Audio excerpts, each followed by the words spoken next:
माननीय अध्यक्ष महोदय, on A point of information, मैं माननीय अध्यक्ष महोदय आपके माध्यम से सरकार से निवेदन करना चाहता हूं कि जो भ्रूण हत्या को लेकर स्टिंग ऑपरेशन हुआ था, उसमें परसों सारा टीवी पर जयपुर के हॉस्पिटल का दिखाया गया और कल रात को चित्तौड़ के सरकारी अस्पताल का दिखाया गया, जिसमें सरकारी अस्पताल के डॉक्टर पैसे लेते हुए और ये कहते हुए कि ये बच्चा तो 6 महीने का है, मैं इसको बाहर निकाल दूंगी जिंदा, लेकिन बाद में ले जाके तुम इसको गाड़ देना।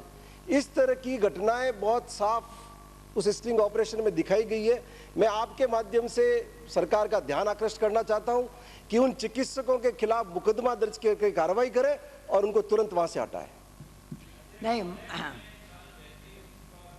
सारा टीवी पर इसको देखा, उसके साथ ही एसपी चित्तौड़ को, क्योंकि चित्तौड़ के भी एक हॉस्पिटल की घटना उसमें थी, उससे मैंने बात की है।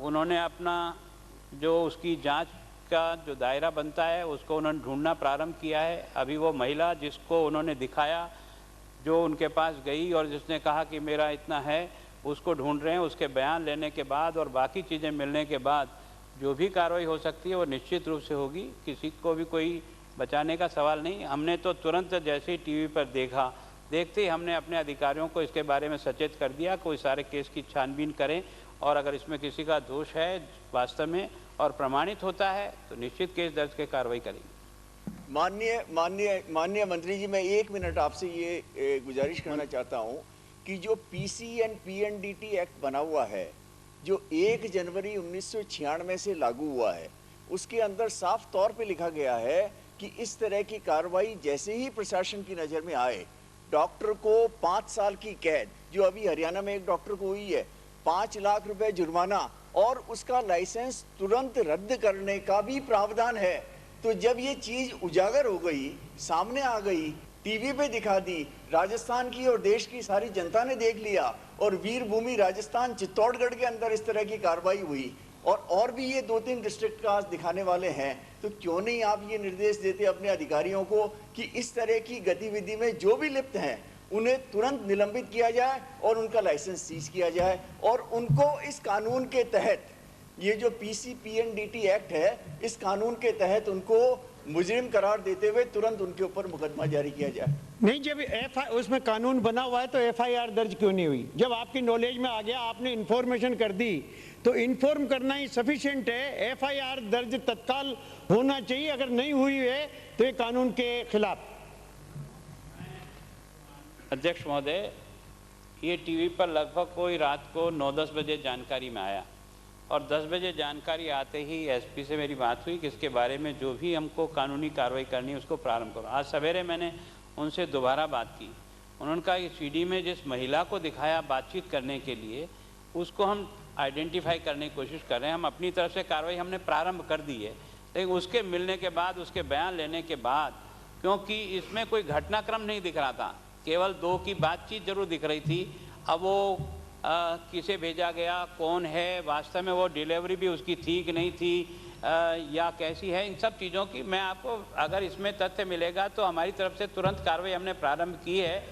और मैं सोचता हूँ कि इसमें अगर आप ये चाहेंगे कि नहीं इसकी एफआईआर दर्ज हो जाए, तो वो तो उन्होंने निश्चित रूप से उसको देखकर किया, लेकिन जब तक तथ्य पूरी तरह से सामने नहीं आए तब तक आगे की कार्रवाई करने में, अगर हम करेंगे भी सही और अगर तथ्य ठीक तरह से हमारे हाथ में नहीं जुटा पाए तो हम शायद जो चाहते हैं वो उसमें से नहीं निकल पाएगा, लेकिन हमने कार्रवाई तुरंत शुरू कर दी।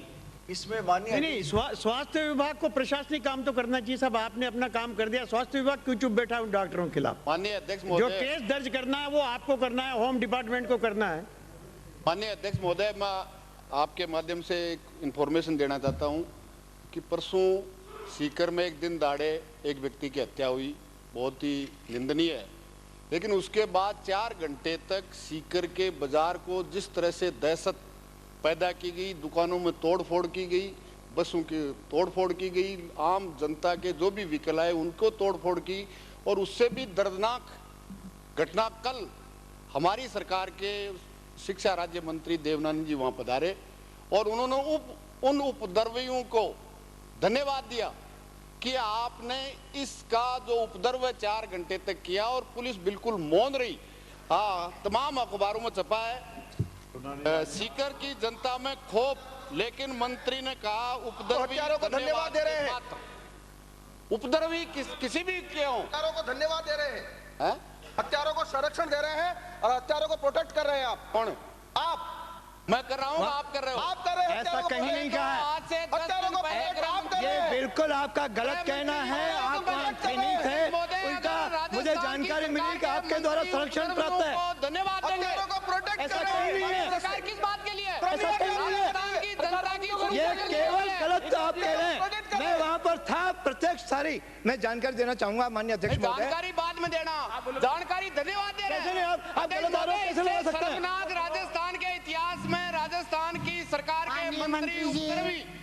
पहले आपको मौका दूंगी, जो बात है उसे आप स्पष्ट कर दीजिएगा, उनकी बात खत्म हो जाए पहले। माननीय अध्यक्ष महोदय, लेकिन मैंने आप दो मिनट में अपनी 2 बात मिनट समाप्त कर में, दें। अध्यक्ष महोदय, मैंने 7-8 दिन पहले भी गृह मंत्री जी का ध्यान आकर्षित किया था। ये जो गैंग स्टार है, इनको और कोई प्रोटेक्ट नहीं कर रहा, राजस्थान की सरकार प्रोटेक्ट कर रही है। जो भी उपद्रवी है, ये नहीं, मंत्री जी को आज तो चिंता हुई है। 10 महीने पहले विजयपाल की राणोली थाने के सामने हत्या हुई, 10 महीने पहले, आज तक एक भी गिरफ्तार नहीं हुआ। 10-15 दिन पहले शीशराम की हत्या हुई, इनको कोई चिंता नहीं हुई देवनानी जी को। कानाराम का दिन दहाड़े उसी शहर से अपहरण हुए, आज 17 दिन हो गए, आज तक कोई नहीं पकड़ा गया, इनको कोई तकलीफ नहीं है। अपहरण करें, मर्डर करें, उनको जलाकर उनके सबूत मिटा दें, उनकी कोई चिंता नहीं होती। उपद्रव करने वालों को, एमएलए के पति को सरेआम बेइज्जती नहीं करें, वो अपहरण करने की कोशिश करें जुलूस में, पुलिस की मौजूदगी में, इनको कोई चिंता नहीं। और उपद्रव 4 घंटे तक कर्फ्यू की स्थिति, जो भी आम जनता आई उसके वाहन जलाने की, दुकानें जलाने की, क्या अपराध था सीकर के व्यापारियों का, आम जनता का? पुलिस बिल्कुल निश्चिंत, किसी को नहीं रोका। 4 घंटे तक सीकर की जनता को इस तरह से खौफनाक, उनकी दुकानों को तोड़फोड़ करना, वाहनों की तोड़फोड़ करना, आगजनी करना, और उनको जाकर के हमारी सरकार के शिक्षा राज्य मंत्री जी धन्यवाद देते हैं, कहते हैं इसके लिए तो धन्यवाद, आपको और खौफनाक करना चाहिए था। क्योंकि जो पार्टी, दंगाई पार्टी का सबूत कल राजस्थान की सरकार के मंत्री ने सीकर में जाके दिया है। मेरी आपके माध्यम से मांग है कि सरकार अगर जनता की सुरक्षा चाहती है तो ऐसे मंत्री से तुरंत इस्तीफा लिया जाना चाहिए, जो राजस्थान की जनता का हिफाजत नहीं कर सकती, हिफाजत का नाम लेकर के सत्ता में आई है। ऐसे सरकार के मंत्री को तुरंत इस्तीफा देना चाहिए। और जितने भी अपराधी हैं, मैंने गृह मंत्री जी से कहा, उनको प्रोटेक्ट कर रहे हैं। 9 महीने से फाइल यहां रखी, सरकार ने मंगाई, अपराधियों के नाम से 3 दफा उस फाइल को यहां मंगाई गई। 22 फरवरी को जाती है, 23 फरवरी को वापस मुख्यमंत्री के आदेश से वापस आ जाती है।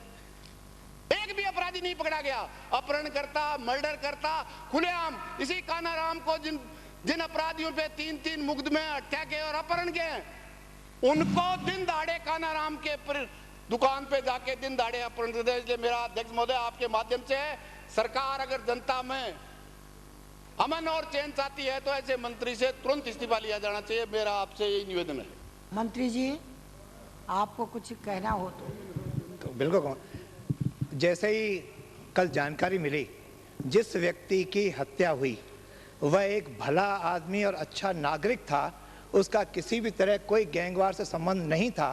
उस व्यक्ति की हत्या हुई कल जब उसकी शव यात्रा निकली, पूरे सीकर नगर के हजारों नागरिक सम्मिलित थे, यहाँ तक गलियों के पान इत्यादि की दुकानें तक बंद थीं।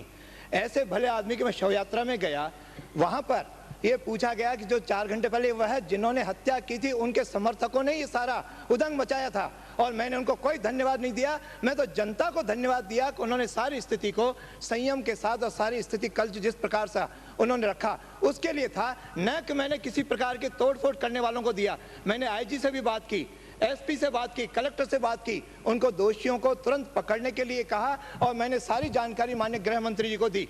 वहां की स्थिति में कल परसों जो हत्या हुई उसमें आपका क्या कहना है? ये उनको केवल हत्यारों को, ये उनको संरक्षण देने वाले व्यक्ति हैं। मैं समझता हूं कि संरक्षण देने की तुलना में आपको हत्या की निंदा करते हुए हत्यारों को पकड़ने में सहयोग करना चाहिए, ऐसा मेरा आग्रह है। अध्यक्ष महोदय, बिल्कुल मैं अभी भी कह रहा हूँ, हत्या चाहे गोपाल फोगावट की, लेकिन जिस तरह से पैरवी कर रहे हैं उनको तुरंत पकड़ा जाए, उनको जितनी सजा दी जाए, लेकिन जिनको सही करें आप क्यों खड़े हैं तो? कर रहे हैं माननीय सदस्य, ये गंभीर मामला है। महोदय उनको पकड़ा जाए, हत्यारों को संरक्षण देने के लिए कर रहे हैं। जाए, लेकिन इस जिनको सदन का सदन आदमी कर रहे हैं, का उपयोग उनको संरक्षण देने के लिए कर रहे हैं। सुन लीजिए, शर्म नहीं आती आप आप लोगों को? कैटेगरी में शर्म नहीं आती? शर्म आओ आपको। शर्म नहीं आती क्या? भला नागरिक दिन दहाड़े हत्या हुई है और आप उसका समर्थन कर रहे हैं। के राजस्थान में सबसे बड़ा शिक्षक संगठन है, उसके अध्यक्ष सुल्तान सिंह का अपहरण करके दोनों हाथ और दोनों पैर तोड़ने में गोपाल सिंह फोगावट है। आज वो नहीं रहा, मैं नहीं कहना चाहता। जितने शराब की गैंग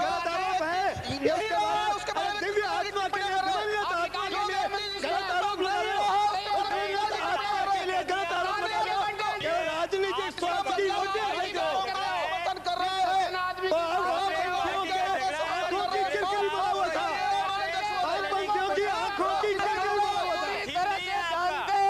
इसका यही अपराधियों को पूरी तरह से जानते हैं और किस अपराधी ने उस हत्या की, उस अपराधी को भी ये जानते हैं। अपराधी गोपाल सिंह फोगावट की निष्पक्ष जांच होनी चाहिए हत्यारों को बताने के विजयपाल के बताने के हूँ। मैं कहता हूँ सीकर में जो कानून व्यवस्था नाम की चीज नहीं रही है, जिस गोपाल फोगावट की कर रहे हैं, आज वो नहीं रहा, लेकिन उसका रिकॉर्ड निकालिए। इसका वो समर्थन कर रहा है उसके हत्या का। इसका मतलब उसके हत्या का समर्थन कर रहा है। सरकारी होने के बाद पिछले 5 साल में रिकॉर्ड निकाला कितने चांदी के चंडी टुकड़े आए उनके समर्थन करने में? आपका सारा वक्तव्य उसकी हत्या के समर्थन में है। हत्यारों को नहीं बख्शा जाएगा। हत्यारों की पैरवी कर रहे हैं। 10 मुकदमे। लेकिन मैं ये नहीं कहता आज वो नहीं रहा है, उनको पकड़े, उनके अपराधियों को मैं ये मांग करता हूँ, कहीं बचाने का सवाल नहीं। अमराराम गोपाल फोगावट के हत्यारों को पकड़ने के लिए मांग करता है, उनको सख्त से सख्त फांसी चढ़ाइए। लेकिन विजयपाल, कानाराम, शीशराम वही पकड़े जाएंगे। वो निर्दोष नहीं है। जो दोषी हैं उनकी तो पैरवी करते हैं और जो आतंक फैलाते हैं उनको धन्यवाद देते हैं। किसी की भी पैरवी नहीं की है माननीय सदस्य महोदय। आप पैरवी कर रहे हैं, आप हत्यारों की पैरवी कर रहे हैं। मैंने किसी की पैरवी नहीं की है। ये आपकी आंखों की किरकिरी था। बीच में कहा कि आतंक फैलाया, सदन का उपयोग दुरुपयोग कर रहे हो आप। लेकिन आप कम फैलाया। ये दंगाई पार्टी होने का सबूत। दंगाई पार्टी आपकी होगी। दंगाई पार्टी का न तो सदस्य था, न कोई पार्टी हमारी दंगाई है। कतई माफ नहीं। आज आप बताकर सीकर की जनता आपको माफ नहीं करेगी। सीकर की जनता आपको ना माफ नहीं करेगी। वो दिवंगत आत्मा के समर्थन में जिस प्रकार की शव यात्रा थी, ऐतिहासिक शव यात्रा थी, ये आपको बिल्कुल नहीं खलका। ये आप सदन का दुरुपयोग कर रहे हैं। बात सीकर के चौराहे पर खड़े होकर भाषण देना तुम्हारी क्या हालत बनती है? क्या जाकर के देना कि मैं हत्यारों को समर्थन कर रहा हूँ। तुम भी आ जाना। सब हत्यारों को समर्थन कर रहा हूँ, भाषण देना। आपका सरपंच हार चुके हो। जाकर के भाषण देना क्या हाल बनाती है? सीकर है, हत्यारों के समर्थकों तुम्हें शर्म नहीं आती है? ठीक करती है, कोटा नहीं है वो। आपके क्षेत्र में आ जाना और देवनानी जी को भी साथ ले आना। आ जाऊंगा। आपके धौत में सरपंच हारा है, नगर परिषद चुनाव हारे हो। उसे माननीय अध्यक्ष महोदय, उसे बोखला हटे। माननीय अध्यक्ष महोदय हार चुके हो। ये माननीय सदस्य है। भारतीय जनता पार्टी की सरकार संरक्षण दे, हमारा जन समर्थन बढ़ रहा है, उसके कारण से वाम पक्षों में बौखलाहट है। नहीं करेगी। माननीय अध्यक्ष महोदय, माननीय सदस्य ने अभी कहा तू भी आ जाना, ये असंसदीय शब्द है, इसको कार्यवाही से निकाला जाना चाहिए। अध्यक्ष, माननीय सदस्य जिन्होंने अभी मंत्री जी को कहा है तू भी आ जाना, इसको निकाला जाए। अब झूठ बजने ही बाकी है, बाकी तू मैं गृहमंत्री जी कुछ कहना चाहे, दोनों तरफ से चल रहा है।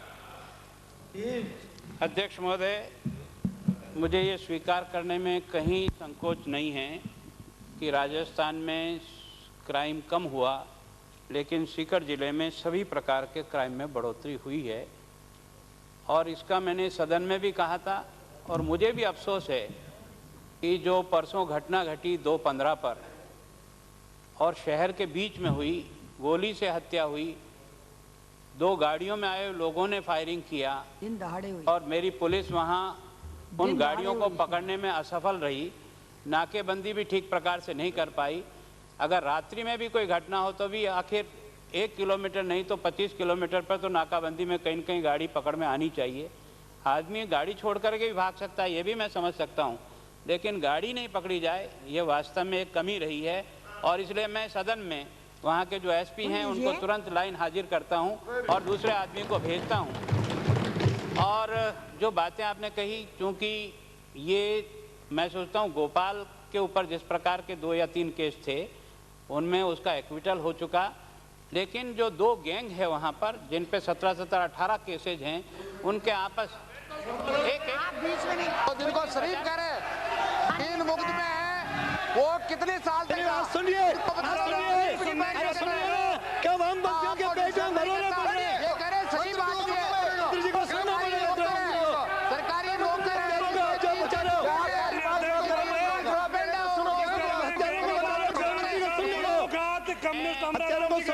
मैं किसी सत्ता पक्ष के माननीय सदस्यगण, ये काम आसन का है, उन्हें रोकने का।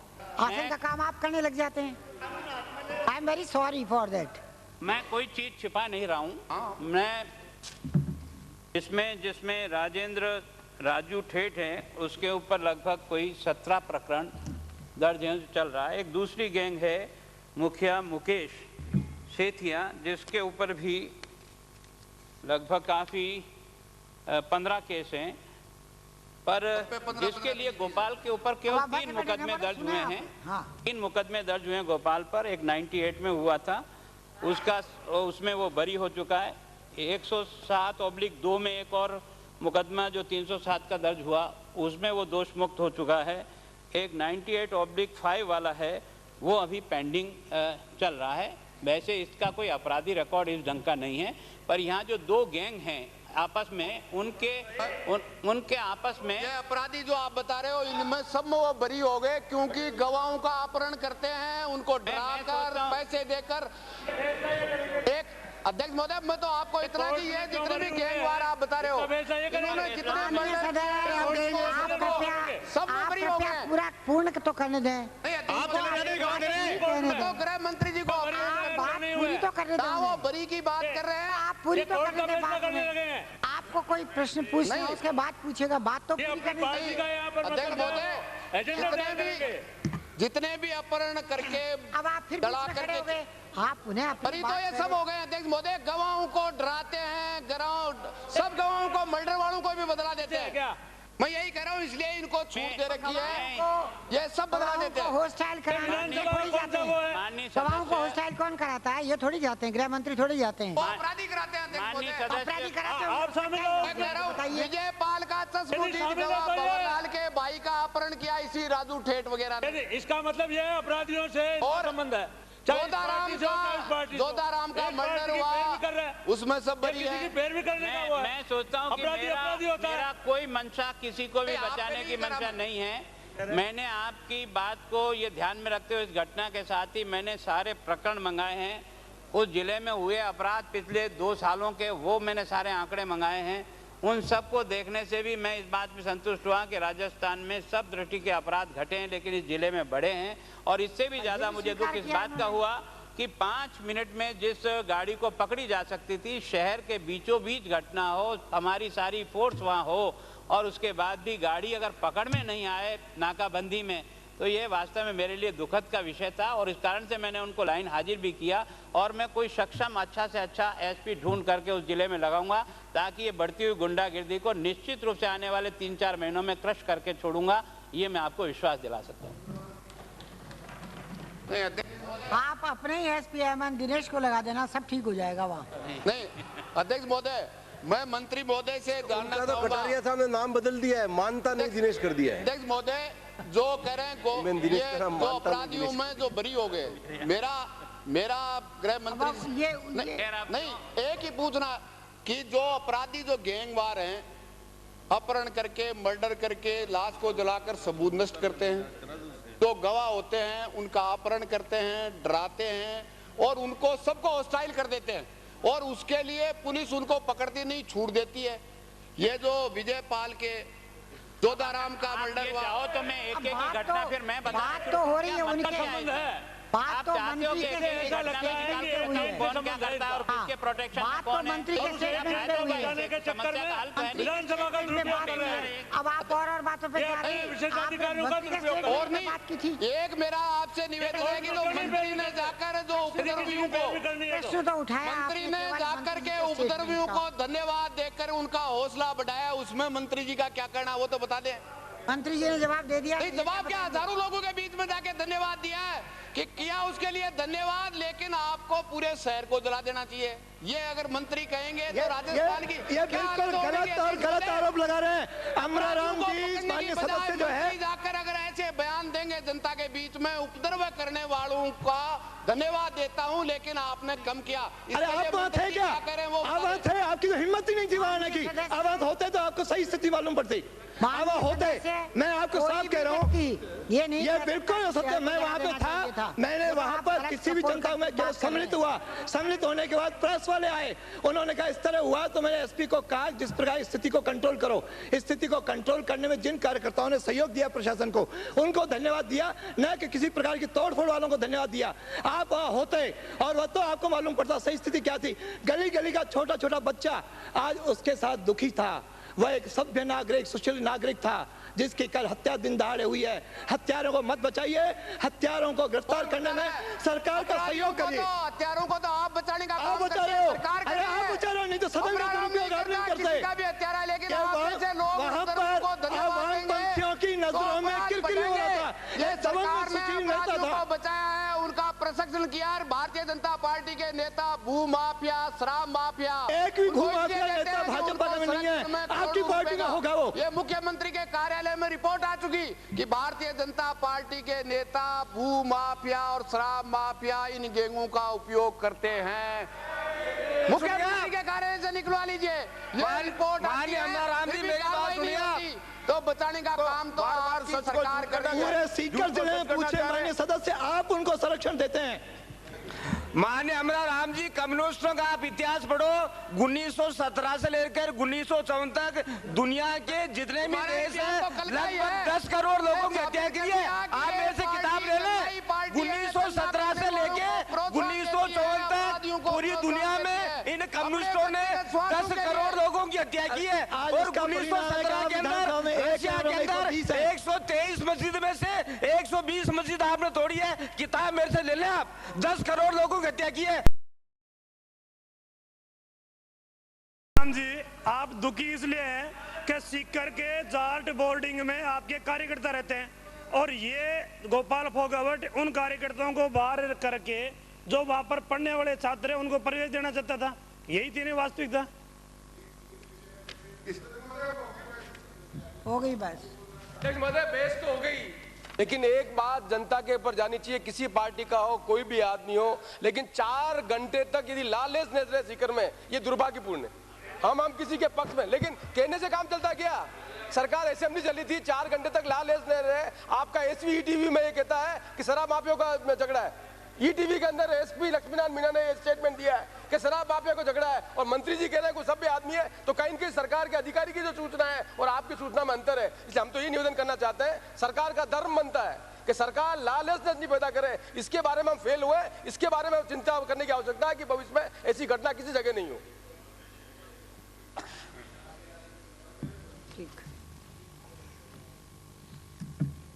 श्री गुलाब चंद जी कटारिया। अध्यक्ष महोदय, जांच आयोग अधिनियम 1952 की धारा 3 की उपधारा 4 के अंतर्गत सक्सेना आयोग जांच आयोग का जांच प्रतिवेदन एवं उस पर राज्य सरकार की कार्रवाई का ज्ञापन एवं 2 मानव अधिकार अधिनियम 1993 की धारा 28(2) के अंतर्गत राजस्थान राज्य मानव अधिकार आयोग जयपुर के वार्षिक प्रतिवेदन वर्ष 2003 और 4 एवं 4 और 5 मैं क्रियान्वित प्रतिवेदन सदन की मेज पर रखता हूं।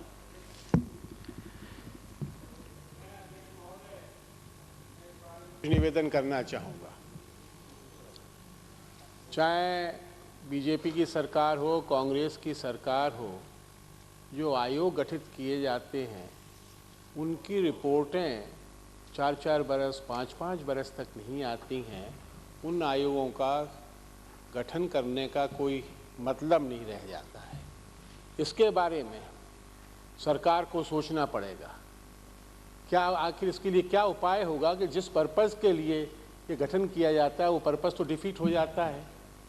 कोई अधिकारी था, रिटायरमेंट हो गया, किसी का कुछ हो गया, इसका मतलब क्या हो? कितने दिन बाद ये रिपोर्ट आई? समय समय पर समय बढ़ाने की मांग करते आते हैं क्योंकि तरह तरह की सुविधाएं मिलती हैं इन आयोग के मेरा निवेदन। हाँ, आपकी सरकार के वक्त में अपॉइंट हुआ था ये। इस पूरी जांच आयोग की रिपोर्ट अपने पास बस्ते में बंद रखी थी। ये गलत बात है। सही, आप 2.5 बरस तक क्या कर रहे थे? रिकॉर्ड उठा के देख लो। आप 2.5 बरस तक क्या कर रहे थे? आप 2.5 बरस तक क्या कर रहे थे? अगर आप देखिए, मैंने माननीय गृह मंत्री जी, एक मिनट 2003, 2004, 2004, 4, 5 माननीय, मैं आपसे निवेदन कर रहा हूँ की बात कर रहे हैं। इस प्रकार से तो ये नगर में उस वक्त दंगा हुआ था, उस पर जो माननीय संसदीय कार्य मंत्री जी, हमसे कर रहे हैं। माननीय संसदीय कार्य मंत्री जी, सबमिट कब हो गई थी? ये जांच आयोग की रिपोर्ट सबमिट कब हो गई? आप 2.5 साल बाद पेश क्यों कर रहे हो? माननीय अध्यक्ष महोदय, दूसरे के ऊपर इल्जाम लगा रहे हो। सुन लीजिए, आपके पास सबमिट कब हो गई? जस्टिस RS सक्सेना को रिटायर्ड हुआ कितना टाइम हो गया? उसको रिपोर्ट दिया कितना टाइम हो गया? खड़े होकर के कहते ना आपके थे ना, ये सबमिट हो गई थी। राजा खेड़ा से आने वाले तो राजा खेड़ा से आने वाले माननीय गृह मंत्री जी तब सबमिट हुई थी। आप गृह मंत्री थे तब सबमिट हुई। ओहो, एक मिनट मेरी बात तो सुन लो। ये यहाँ पर कह के कि आपके समक्ष जब आप गृह मंत्री थे आपके सामने पेश हुई, इससे तो जो समस्या है उसका निदान तो माननीय संसदीय कार्य मंत्री जी होने वाला है नहीं। आप मैं फिर आपसे लौट के कहता हूं कि आपने 2.5 बरस तक क्या किया? आपने 2.5 बरस तक, अरे आप देखिए, यो आप बीच बीच में बैठे बैठे आप बोला करें, अगर आप नियमों का पालन नहीं करें तो उसका मुझे, मैं सक्सेना आयोग की बात नहीं कर रहा अकेले की, मैं सक्सेना आयोग की बात नहीं कर रहा। मेरा प्रश्न, बेसिक मूल प्रश्न ये है कि एक नीतिगत प्रश्न है कि इसके लिए सरकार क्या उपाय करने जा रही है कि जो आयोग गठित किए जाते हैं किसी स्पेसिफिक पर्पस के लिए, उनकी रिपोर्ट समय के ऊपर आ जाए और उनके ऊपर कार्रवाई हो। चाहे हमारी सरकार ने करे, आपकी सरकार करे, तो जो पर्पस है, जिस पर्पस के लिए आयोगों का गठन किया जाता है, आप कहें कि साहब आपने ये नहीं किया, मैं कहूँ कि आपने ये नहीं किया, आप मेरे ऊपर आरोप लगा रहे हैं कि आप गृह मंत्री थे, आप लिए उसको बैठे रहे, मैं कहूँगी साहब आपने 2.5 बरस तक आपने क्या किया? तो ये मतलब तो कुछ है नहीं। इसलिए मेरा आपसे निवेदन है कि मैं तो सरकार से निवेदन करना चाहता हूँ, इसके बारे में हम सबको चिंतन करना पड़ेगा कि आयोगों का गठन हो, स्वागत के योग्य है, लेकिन समय के ऊपर रिपोर्ट आ जाए, इसके लिए हमको कार्य करना चाहिए। यही मैं आपके माध्यम से निवेदन करना चाहूंगा। उसको आप राजनीति में घसीटना चाहें, आपकी मर्जी, आप घसीटिए इसको। अध्यक्ष महोदय, अध्यक्ष महोदय, सक्सेना आयोग की रिपोर्ट सदस्य ने वो बहुत गंभीर है। आप भी सोच रही होंगी, सरकार कोई भी हो, ये होगा या वो हो, दोनों जिम्मेदार होती हैं। उस सरकार में पड़ी रही तो भी अच्छी नहीं, आपके पास 2.5 साल में पड़ी ये भी अच्छी नहीं। मान्यवर, ये जो आयोग बनते हैं वो स्वतंत्र हैं अपनी कार्यविधि संचालन करने के लिए, उनको आज़ादी दी हुई। मैं आपके मार्फत ये मांग करता हूँ कि कोई भी आयोग आप गवर्नमेंट निर्धारित करे, उसके नियमावली हो जानी चाहिए, नियमों के तहत वो चलना चाहिए। आयोग को ये अधिकार नहीं होना चाहिए कि वो मर्जी और जैसे करे, वो स्वयं अपनी विधि तय करे। राज्य सरकार को नियम बनाने चाहिए और उस नियमों के तहत आयोग को काम करना चाहिए। अध्यक्ष महोदय, माननीय सदस्यों ने जो चिंता जाहिर की, मैं सोचता हूं कि सक्सेना आयोग में तो फिर भी अब, क्योंकि 98 में आयोग का गठन हुआ और 2001 में इन्होंने रिपोर्ट पेश कर दी, तब से लेकर के रिपोर्ट आपके पास विचाराधीन रही। 2002 में अनवर शाह बनाम राज्य सरकार माननीय उच्च न्यायालय में 18/12/2000 को यथास्थिति कायम रखने का आदेश इस पर हुआ। उसके बाद DB सिविल रिट पिटीशन संख्या 8997/5 फिरोजुद्दीन बनाम राजस्थान राज्य सरकार माननीय उच्च न्यायालय 16/11/2005 को निर्देश दिया। हमको निर्देश मिले हैं 16/11/2005 को निर्देश प्राप्त हुए, जांच रिपोर्ट राज्य सरकार प्रस्तुत की गई और उसका हमने इन नवंबर के महीने से लेकर के ये समय इस सदन में आने तक में ज़रूर लगा, लेकिन इसके पहले 2001 में आपके पास आ गई। 2002 तक किसी प्रकार का कोई उस पर रोक नहीं थी कोर्ट की, आपको पेश करना था, नहीं कर पाए। हमारे पास आने के पास 11वें महीने में हमारे पास आई, हमने रिपोर्ट को पेश कर दी। यही नहीं, वास्तव में जब विचार करते हैं तो ये आयोग की रिपोर्टों का जो भी हालात हो रहे हैं उस पर हम सबको विचार करना चाहिए, क्योंकि वर्मा कमीशन की जो रिपोर्ट है वो 5/12/91 को मिली थी, 96 को यहाँ पटल पर रखी गई थी, 91 मिली, 96 में। भार्गव कमीशन की रिपोर्ट 93 में मिल गई, 96 में जाकर के यहाँ टेबल हुई। टीबरवाल कमीशन की 95 में हमने की थी, हमारा शासन था, और 25/2/95 को रिपोर्ट प्राप्त हुई और हमने 31/10/95 को हाउस की टेबल पर रख दिया। तीसरा, चौथा, लोढ़ा कमीशन की रिपोर्ट 96 में लोढ़ा कमीशन बना था, वो अब मतलब 14/2/2005 को जाकर के यहाँ टेबल हो सकी। ये जो एक परिपाटी है जो आपके समय में भी रही, वास्तव में इसका सही उपयोग तो तभी है कि जब रिपोर्ट आती है तो उसके साथ उसका हो। लेकिन ये जो सक्सेना कमेटी की जो रिपोर्ट दर्ज हुई, इन्होंने अपनी सीमा के बाहर जाकर के भी लगभग कई रिकमेंडेशन कर दी जो इनके परव्यू में नहीं थी। जो इनको एरिया दिया था जिसकी रिपोर्ट देनी थी, उसके बाहर निकल करके भी उन्होंने बहुत सी दी। और उसके कारण से मैं सोचता हूँ फिर भी जब हमको नवंबर में प्राप्त हुआ कोर्ट की तरफ से उस क्लियरेंस, और उसके बाद हमने रिपोर्ट आज आपके पास सामने रखी है, भविष्य में ज़रूर हम इस बात की कोशिश करेंगे कि जो भी आयोग गठित हो वो समयबद्ध अपना काम को पूरा करे और समय पर उसकी रिपोर्ट रखी जाए, ताकि आयोग गठित करने का जो हमारा मकसद है वो वास्तव में सफल हो सके।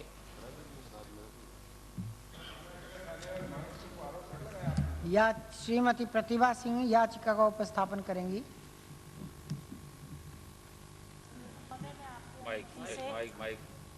अध्यक्ष महोदय, मैं आपकी अनुमति से कार्यसूची में किए गए उल्लेख के अनुसार 2 याचिकाओं का उपस्थापन करती हूँ।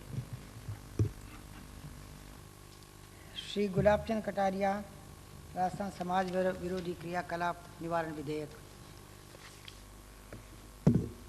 अध्यक्ष महोदय, मैं आपकी अनुमति से प्रस्ताव करता हूं कि राजस्थान समाज विरोधी क्रियाकलाप निवारण विधेयक 2006 को प्रवर समिति को निर्दिष्ट किया जाए। परामर्शवर्ती के सदस्यों के नाम की सूची बाद में प्रस्तुत की जाएगी।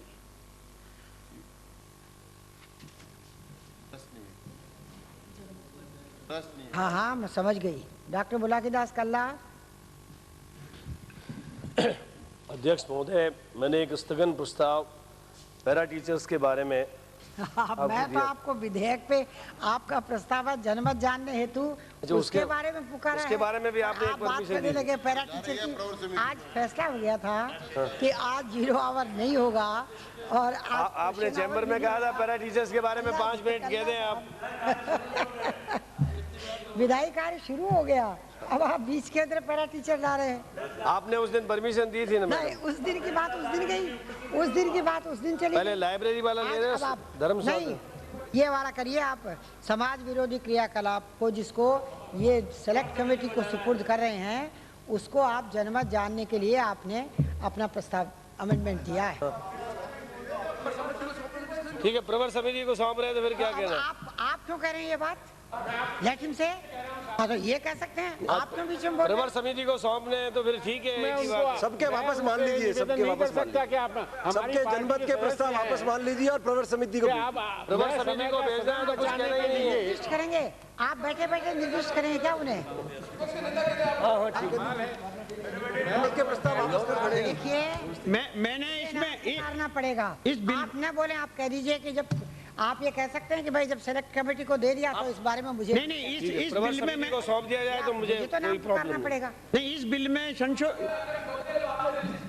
प्रस्ताव था प्रवर समिति को सौंपेंगे, ये तो आज प्रस्ताव आया है, तो इसका मतलब टीम टू बी मैं ये नहीं कह रही, फिर भी यदि कोई बोलना चाहे तो मुझे नाम पुकारना पड़ेगा। आप न बोले अलग बात है। नहीं, इस बिल में मैंने अमेंडमेंट दिए हैं माननीय अध्यक्ष महोदय। जी जी, श्री प्रहलाद गुंजाल, हाँ चल जाएगा। श्री जुबेर खान कह देंगे, उस समय कह देंगे। श्री प्रद्युम्न सिंह, श्री प्रद्युम्न सिंह। अगर आपकी आसन की इच्छा है कि समय का सदन जाया किया जाए तो हम निश्चित रूप से बोलेंगे। इच्छा नहीं है, मेरी कोई इच्छा नहीं है कि मुझे। मैं तो आपकी मदद कर रहा था, आसन कह रहे हैं कि नहीं, आप कैसे कह सकते हैं दूसरे को? सह सम्मान स्थान ग्रहण करिए। श्री संयम लोढ़ा, प्रस्ताव जनमत जानने का वापस लेता हूँ। ठीक। श्री जोगाराम पटेल। मैं जनमत जानने का प्रस्ताव वापस लेने की अनुशय करता हूँ। ठीक है। श्री शांतिलाल चपलोत।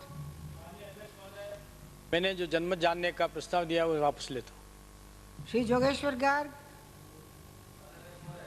जब सरकार स्वयं ही इसको जनमत जानने के लिए परिचालित कर रही है तो मैं अपना प्रस्ताव वापस लेता हूं। जनमत जानने का नहीं कर रही, सिलेक्ट कमेटी का कर रही है।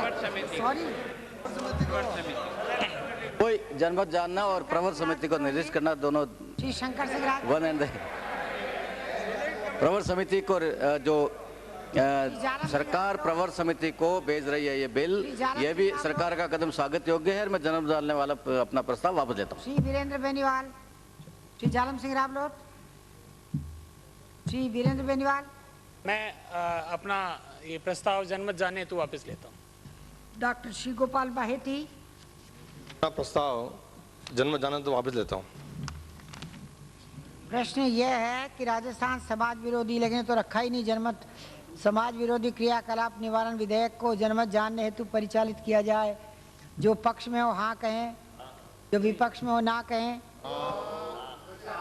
विधेयक को जनमत जानने हेतु परिचालित करने का संशोधन प्रस्ताव अस्वीकार किया गया।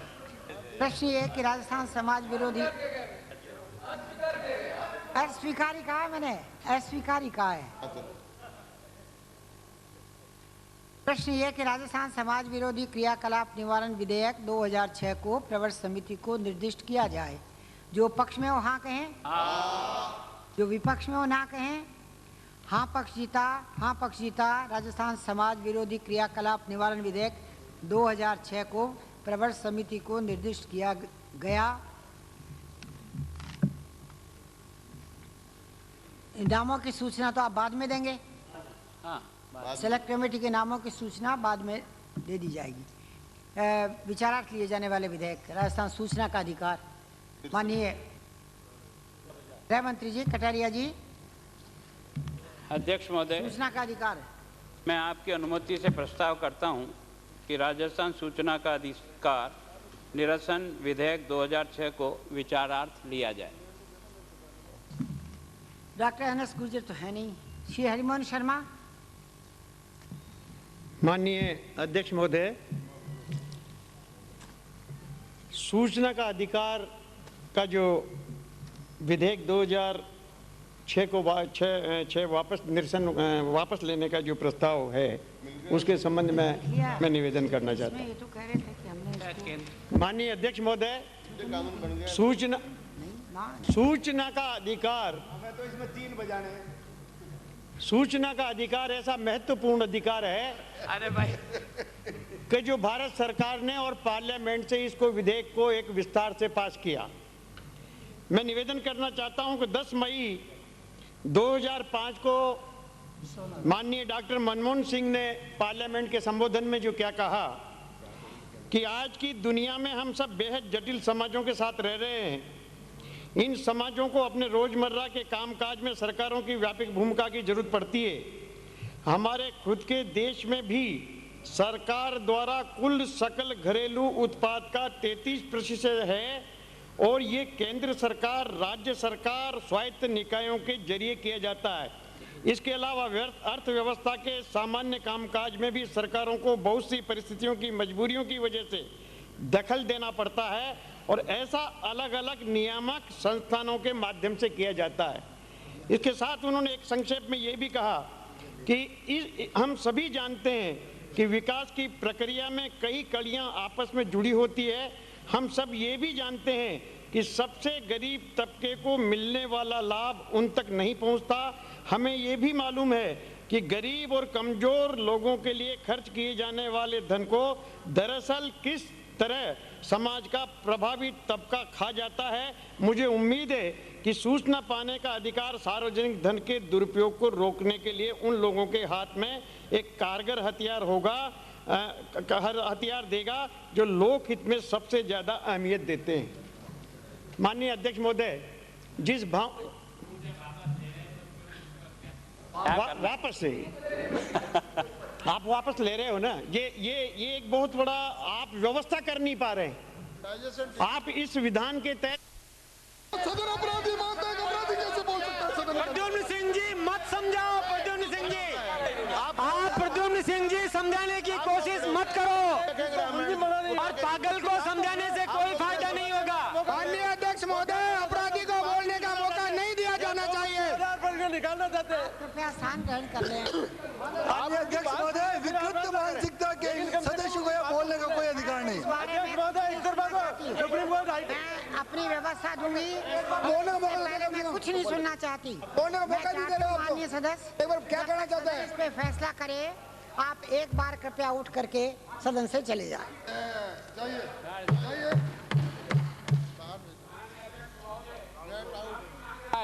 कोई अपने शब्दों को वापस ले रहा है। कोई माफी नहीं, कोई माफी नहीं, बिल्कुल माफी नहीं, कोई माफी के योग्य नहीं। क्या पागल हो?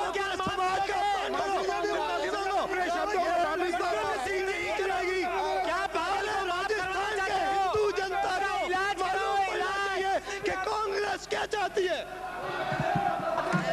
माननीय अध्यक्ष महोदय, माननीय अध्यक्ष महोदय, जो कोई भी अपराध करता है, वो दोनों मांगे। अपराध करने वाले को फांसी की सजा भी होती है, लेकिन अपना स्पष्टीकरण तो मैं समझता हूं कि किसी भी सदन, किसी भी अदालत में अपराध करने वाले को अपना स्पष्टीकरण देने का अधिकार तो सब आप जो सजा दें अपने भावनाओं के साथ। अरे आप तो अपराधियों को संरक्षण देने वाले हैं। अध्यक्ष आने वाले माननीय सदस्य, आप तो अपराधियों को संरक्षण देने वाले हैं। अध्यक्ष, इस प्रोसीडिंग के बाद उन्होंने तो मर्डर करने वाले को संरक्षण देने वाले हैं। ये क्या बात हुई? अध्यक्ष महोदय, आपने माननीय सदस्य को आदेश दिया सदन छोड़ने के लिए, सदन छोड़ दिया। मैं आपसे इतना ही निवेदन करना चाहता हूं कि माननीय सदस्य ने किसी एक धर्म विशेष के लिए बहुत अपमानजनक शब्द कहे। सदन की कार्रवाई आगे बढ़ाई जाए। आप बिल के लिए कुछ भी कर सकते हो, यू आर फ्री। बिल के बारे में आपको सब बातें कहने का अधिकार है, लेकिन किसी जाति विशेष को चोर, बदमाश और गुलाम कहने का अधिकार नहीं है। अध्यक्ष महोदय, मैं जो आपने अध्यक्ष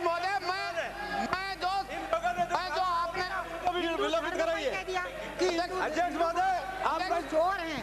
अध्यक्ष महोदय, सारी प्रश्न देखिए, इन्होंने कहा मुसलमान की औलाद है, इनके माँ बाप नहीं है, उनको भी आप निकालिए। जो ये बोलेगा मैं बोलेगा वो भी। अध्यक्ष महोदय, करने मैं कह रही हूँ। अध्यक्ष महोदय, मैं माननीय अध्यक्ष महोदय, हिंदू के लिए तो सुप्रीम कोर्ट ने कहा है हिंदू कोई जाति नहीं, हिंदू कोई धर्म नहीं, हिंदू एक जीवन पद्धति है, भारत की सभ्यता और संस्कृति है। आप निकालिए वो गालियाँ बोले उसको आप माननीय सदस्य ने एक धर्म विशेष के लिए कहा, मैं उसके बारे में नहीं कह रहा। मैं कह रहा हूँ कि आपने आदेश दिए वो बाहर चले गए। इन्होंने कितनी गालियाँ बोली? कोई भी अपराधी को अपना स्पष्टीकरण देने का तो अधिकार है। कम से कम आप इस पे निर्णय देने से पहले कठोर से कठोर सजा दें, लेकिन कम से कम उनकी भावनाओं तो सुनने का मौका दें, जिससे अपनी भावनाएं और अपना जो कुछ भी कहा उसके बारे में प्रतिपक्ष के नेता कुछ 90 करोड़ हिंदुओं का अपमान करके उन्होंने अपनी भावना बता दी। और क्या? अध्यक्ष महोदय, प्रतिपक्ष के नेता कुछ फरमा रहे हैं। अध्यक्ष महोदय, कमजोर है, एक आदमी से चले जाएंगे। आप पैरवाई कर रहे हैं। प्रतिपक्ष के नेता मिनिस्टर, आपको तो ख्याल रखना चाहिए, प्रतिपक्ष के नेता खड़े हैं। ये भूल रहे हैं सब कुछ। आज इन्होंने 90 करोड़ हिंदुओं का अपमान किया है, उसकी कोई पैरवी करने की आवश्यकता नहीं है। आप सुनेंगे भी किस दो बात तो सुनो। आप ना बोले, आप उन्हें बोलने तो दे, क्या कहना चाहते हैं? महोदय, आप कहना बोलने सदन के माननीय सदस्यों को, माननीय सदस्य जिसको वो आपने बाहर भेज दिया है, जो बात कही एक धर्म विशेष के मामले में, उससे आपको आघात लगा। आपको नहीं लगा क्या? तो बात तो सुनो। आपको भी लगा कि नहीं लगा? अंतरात्मा से कहिएगा, आपको भी आघात लगा कि नहीं? अंतरात्मा सत्ता पक्ष के, आप और हम, सत्ता पक्ष के माननीय सदस्य क्यों उत्तेजित हो रहे हैं? और हम प्लीज आप सुने, नेता प्रतिपक्ष को सुने, बीच में नहीं बोले आप, और बीच में नहीं टोके आप। इस सदन में आप और हम बीच में नहीं बोले, माइनॉरिटी वालों को छोड़ करके हम सब हिंदू हैं। हिंदू धर्म में हमारा अटूट विश्वास है, हिंदू धर्म में अच्छाइयाँ हैं, लेकिन बुराई है वो जातियों के आधार पर। बदमाश भी हो आप? चोर बदमाश हो क्या आप? आप ही उलझाना चाहते हो, ये उलझाना चाहते हो। हमारा हिंदू धर्म में पूरा विश्वास है, हम जो हिंदू हैं उनका, और हम हिंदू को बदनाम करने के, हिंदू धर्म को बदनाम करने की हमारी कोई मंशा नहीं है। और हम, अब आप ये कहो कि कट्टर हिंदू कुछ की तरह जो आपके तरफ बैठे हैं, उन्होंने जो आचरण किया वो ठीक किया क्या? हम हिंदू धर्म का, हम सब धर्मों का सम्मान करते हैं। फैसला तो आपको देना है, सुन रहे नहीं, फैसला आपको देना है, इनको देना है।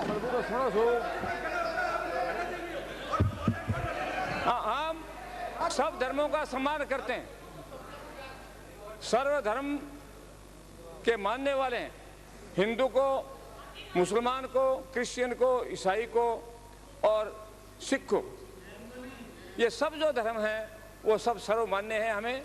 और हिंदू के हम अब शब्द कहने के जो शब्द कहे गए हैं, आप राजी हो जाओ तो उन शब्दों को मैं वापस लेता हूं और खेद व्यक्त करता हूं।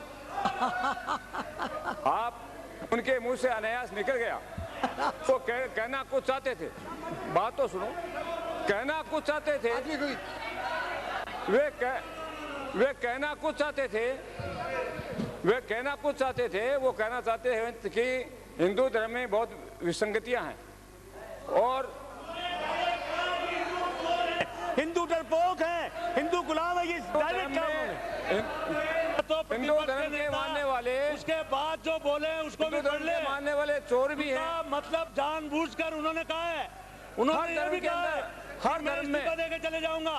मेरी बात तो मैं कहूंगा, आप क्यों बोल रहे हो? बाहर निकालूंगा। आप कितना बोलोगे? मैं सदस्यता का इस्तीफा दे दूंगा और मैं अपनी बात पे कायम हूँ, ये भी उन्होंने कहा है।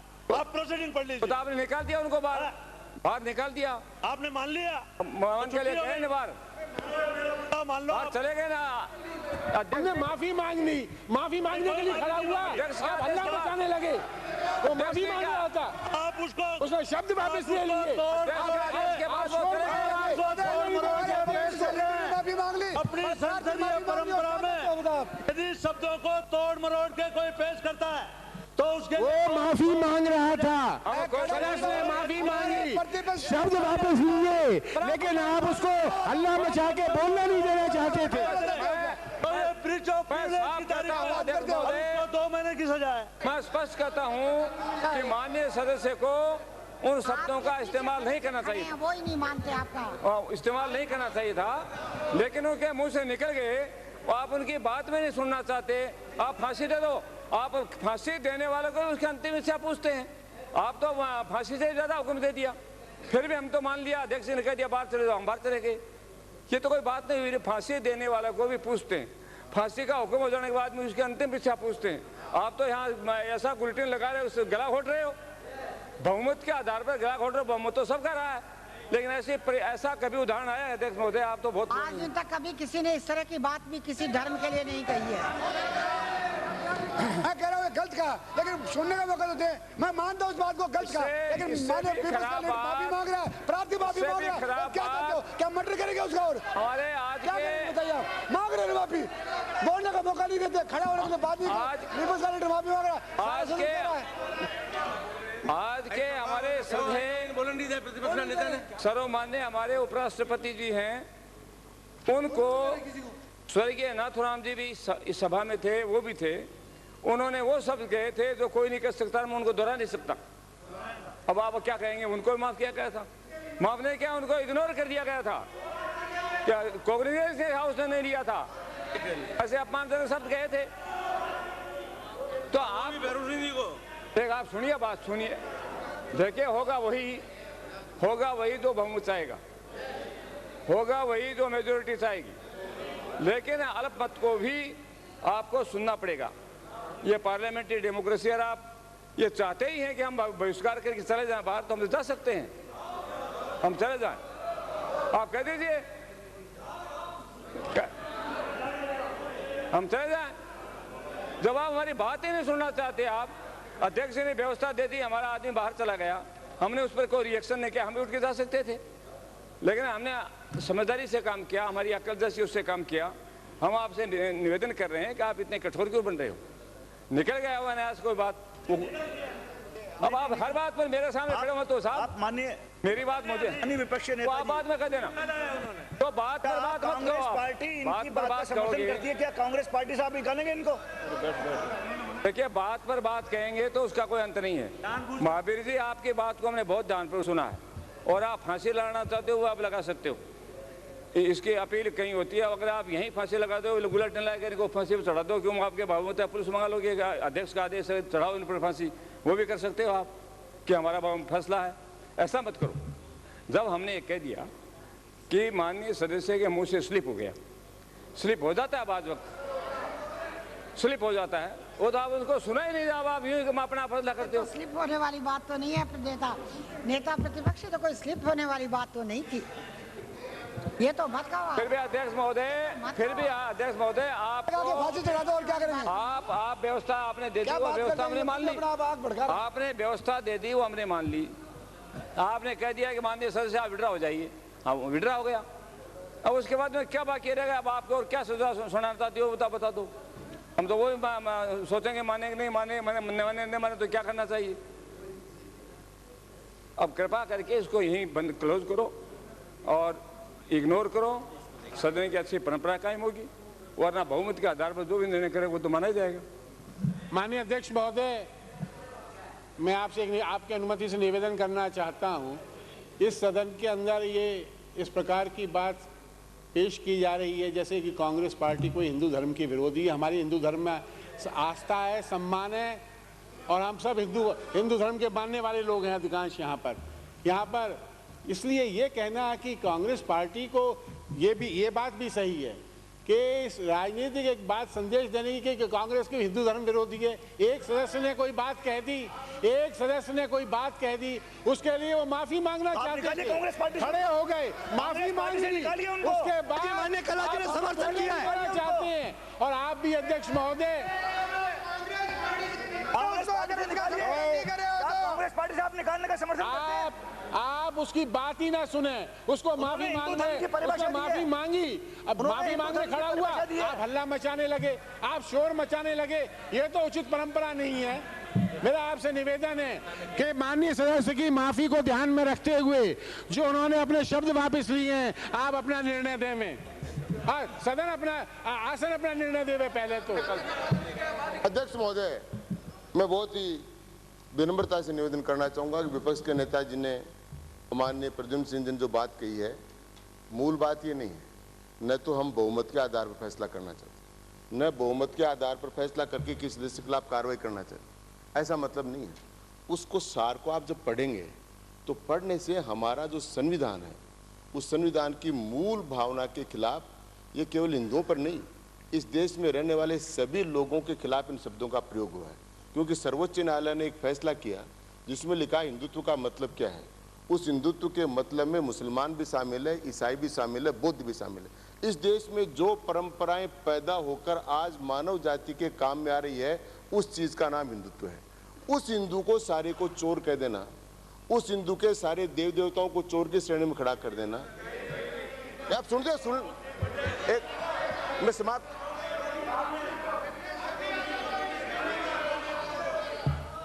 तो सुन, आप इनके नेतृत्व में हो रहे हैं, हम इनके नेतृत्व में हिंदुओं को चोर कहा क्या? इनके सब अध्यक्ष महोदय बाहर निकालिए आप, उन्होंने कहा मुसलमान की औलाद हो, इसी ने कहा तेरे माँ बाप इन्होंने, उन सबको बाहर निकालिए। अध्यक्ष महोदय, इन शब्दों में सदन में कोई आपत्ति नहीं हुई। ऐसा नहीं है भाई। अब अध्यक्ष महोदय, जब विपक्ष के नेता ने, तिवारी साहब, ये देवी देवता और ऋषि मुनियों की बात आप कहां से लेके आए? जब ये प्रोसीडिंग में नहीं है और कहा नहीं है तो ये आप कहां से लाएंगे? आप बिना मतलब के खुद की मर्जी से शब्द ला रहे हो, यहाँ पे अपने विचार थोपना चाहते हो आप। अध्यक्ष देखिए, आप नहीं बोल रहे,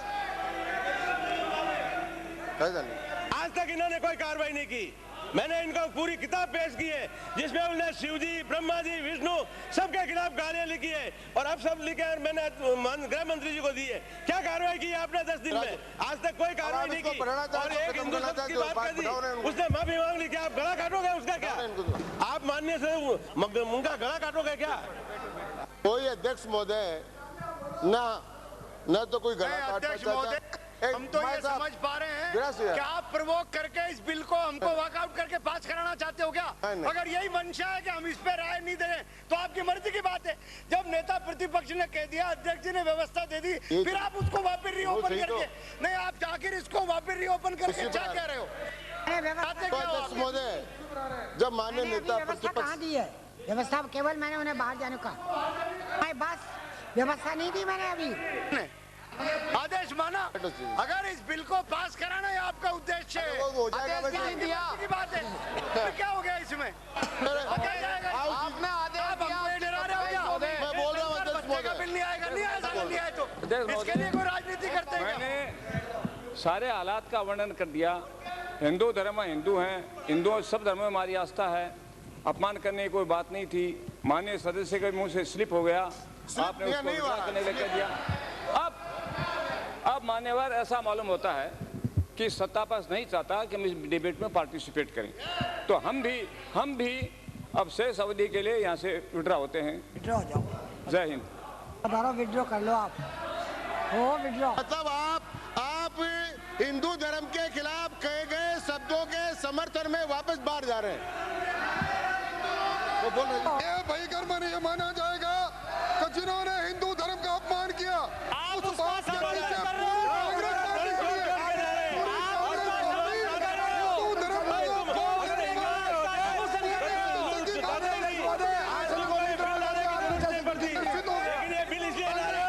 कि तुम हिंदुओं के दुश्मन हो, हिंदुओं के तुम संरक्षक नहीं हो और आज उचित नहीं है। 80 करोड़ लोग जिस धर्म को अपना रहे हैं, जो इस हिंदुस्तान की मूल आत्मा है, मूल आत्मा पर चोट करने वाले कांग्रेस हिंदू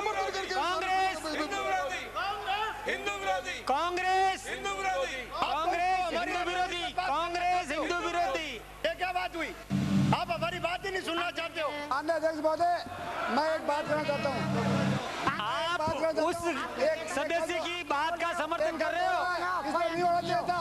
आपको कम से कम शासन की व्यवस्था देनी चाहिए थी। ये क्या तरीका है? अब आप ही विड्रॉ कर लो। समापरी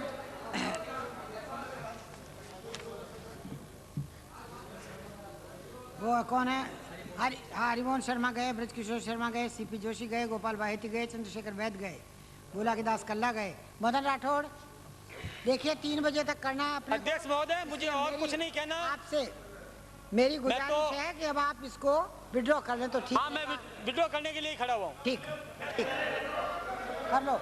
विड्रॉ तो करने दो। विड्रॉ कर रहा हूँ तो बोलिए। योगेश्वर गर्ग विड्रॉ करना चाहते हो? इस प्रस्ताव को वापस लेता हूँ। ठीक है। शंकर सिंह राजपुरोहित, जालम सिंह मैं इस प्रस्ताव को वापस लेता हूँ। श्री प्रहलाद गुंजाल। अध्यक्ष महोदय, इस प्रस्ताव को वापस लेने की आज्ञा चाहता हूँ। अब बीच में मत बोलो आप। माननीय अध्यक्ष महोदय, 3 बजे तक माननीय सदस्य अपने को करना है, इसलिए आप संक्षेप में, बहुत संक्षेप में अपनी बात करें। संक्षेप में अभी तो 2 बजे अध्यक्ष महोदय। तो 3 बजे तक एक और करना है ना, एक बिल और करना है ना पास। 3 बिल है अभी, तो 3 बिल और पास करने हैं आपको। एक ही नहीं, 3 है। हाँ माननीय अध्यक्ष महोदय, राजस्थान धर्म स्वतंत्र विधेयक 2006 को जनमत जानने के लिए मैंने प्रस्ताव दिया है और मेरा प्रस्ताव इसके साथ कि ये जो विधेयक लाया गया है, जो कारण बताए गए हैं कि इससे राजस्थान में विभिन्न धर्मों के बीच में बड़ी व्याधि पैदा हो रही है और उनके लिए आपस में कानून व्यवस्था की स्थिति खड़ी हो रही है, जबकि असलियत यह है क्या पार्टी हुई जो कि राजस्थान में विड्रॉ आज तक कोई भी बलात् रूप से प्रलोभन दे करके, डरा करके कोई भी आज तक का धर्म परिवर्तन नहीं हुआ।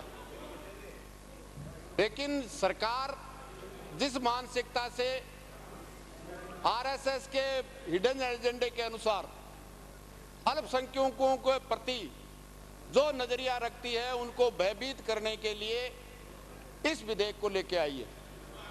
जहां संविधान में किसी भी व्यक्ति को अपने धर्म को मानने में, उसको प्रचार करने में सब कुछ उसको स्वतंत्रता है, अपने बोलने की, धर्म को मानने की, धर्म का प्रचार करने की, लेकिन उन अल्पसंख्यकों के प्रति एक द्वेषपूर्ण कार्रवाई करने के लिए जिस तरह से राजस्थान में पिछले सालों से अल्पसंख्यक समुदाय विशेष तौर से क्रिश्चियन के खिलाफ जिस तरह का माहौल बनाया जा रहा है, जिस तरह से उनके धार्मिक आयोजनों पे बलात् हमला किया जा रहा है, किसी एक बहाना बनाकर पूरे राजस्थान के क्रिश्चियन जो बहुत ही कम संख्या में, शायद अल्पसंख्यकों में सबसे कम संख्या में जो अल्पसंख्यक हैं, उनके खिलाफ जिस तरह का